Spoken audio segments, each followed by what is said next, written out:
வணக்கம் நண்பர்களே.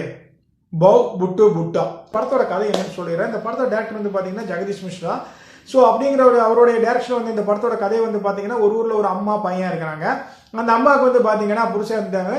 பையன் வந்து பார்த்தீங்கன்னா அவன் ஒரு மீன்பிடி தொழில் பண்ணுறவர். அவர் வந்து ஒரு ஃபிஷர்மேன். ஓகேங்களா, ஏதோ மீனை பிடிச்சோமா பொழப்பு நடத்தணுமான்னு இருப்பார். மற்றபடிக்கு பெரிய வேலைகள் எதுவும் கிடையாது. அதே நேரத்தில் அந்த அம்மாவுக்கு வந்து பார்த்தீங்கன்னா வருமானம் வேணும் இல்லையா, அந்த அம்மாவுக்கு நல்ல ஒரு என்ன சொல்றது, ஒரு இந்த அமானுஷ்ய சக்தியெல்லாம் இருக்குல்ல, இந்த பேய் ஓட்டுவாங்கல்ல, பேய் பிடிச்சிருந்து இந்த மந்திரவாதிகிட்ட கூப்பிட்டு போயிட்டு நம்ம ஊரில் இப்படி இலை அடிப்பாங்க. ஸோ அந்த மாதிரி வேலை தான் வந்து பார்த்தீங்கன்னா இந்த அம்மா பண்ணிட்டு இருக்கோம். யாருன்னா ரத்னமாலா அப்படின்னு சொல்லிட்டு அந்த கேரக்டர், ஹீரோவோட அம்மா. ஹீரோயின் வந்து பார்த்தீங்கன்னா ரிங்கி.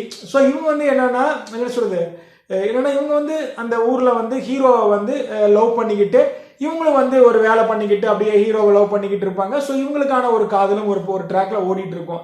இப்போ ரத்னமாலா கிட்ட வந்து அந்த பேய் பிடிக்கிறதுக்கு பிடிச்ச ஆட்கள்லாம் வந்துட்டு பேய் ஓட்டுவாங்க. ஒரு 2-3 சீனு செமையா இருக்கும். உண்மையிலேயே அந்த கிளிப்பை பார்த்து தான் நமக்கு செம்ம ஒரு இம்ப்ரெசிவ் ஆச்சு. என்னடா பயங்கரமா இருக்குது அப்படின்னு சொல்லிட்டு அப்புறம் போய் பார்த்தோம்னா அந்த நான் சொன்ன மாதிரி தான். ஸோ பேய் ஓட்டிட்டு இருக்கும், இந்த மாதிரி தான் கதை போயிட்டு இருக்கும்.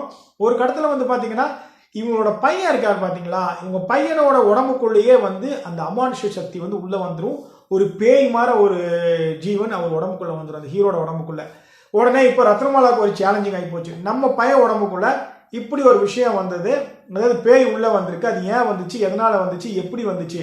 அதே போல ஊருக்குள்ள கிட்டத்தட்ட 25 ஆடு வேற காணாம போகுது, ஆடுகளும் ஜாவுது அப்படின்னு அந்த அமானுஷ்ய சக்தியை கண்டுபிடிக்கும் போது ஒரு விஷயம் புரியுது. சரி, ரத்னமாலாவுக்கு நம்ம பையன் உடம்புல ஆவி பூந்துருக்குது, இதை நம்ம எப்படியாவது வெளியே தூக்கி ஆகணும். அதே நேரத்தில் வந்து பார்த்தீங்கன்னா அதற்கான பிரச்சனை என்ன, எதனால உடம்புக்குள்ள பூந்துருக்கு. ஸோ அப்படியே நம்ம முனி படத்தை வந்து அப்படியே காஞ்சனா 2 அப்படியே கேதர் பண்ணோம்னா ஸோ அதுக்குள்ள ஒரு சில விஷயங்களை வச்சு கடைசியா வந்து ஹீரோ எப்படி அதை விட்டு வெளியே வந்தாரு, அதுக்கப்புறம் தன் காதலியோடவும் தன் அம்மா குடும்பத்தோட எப்படி சேர்ந்தாங்க அப்படிங்கிறத ஒரு நிறைவு பகுதியா வந்து வச்சிருப்பாங்க. பட் என்னை பொறுத்த வரைக்கும் என்னன்னா இந்த படம் ஃபர்ஸ்ட் ஹாஃப் செமையா இருக்கும். படம் வந்து 3 மணி நேரம் லென்த் எடுத்து வச்சது அந்த படத்தோடைய மிகப்பெரிய ஒரு டிராபேக்கு. ஷார்ட் அண்ட் ஸ்வீட்டாக ஒரு 2.25 மணி நேரத்தில் இந்த படம் போட்டிருந்தாங்கன்னா கிரிப்பாக நின்றுருக்கும், சூப்பராக இருந்திருக்கும்.